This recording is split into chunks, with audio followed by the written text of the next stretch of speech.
Here's a record you wouldn't want to beat. The longest hiccuping spree lasted a staggering 68 years. It all started in 1922 when Charles Osborne, an American farmer, was trying to weigh a hog. Out of nowhere, his hiccups began, and they just wouldn't stop. Doctors were baffled. Charles hiccuped 20 to 40 times every single minute. That's over 430 million hiccups during his lifetime. Despite the hiccups, Charles adapted.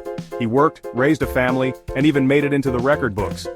His hiccups mysteriously stopped in 1990, just a year before he passed away. Could you imagine living with hiccups for that long? Share your thoughts below.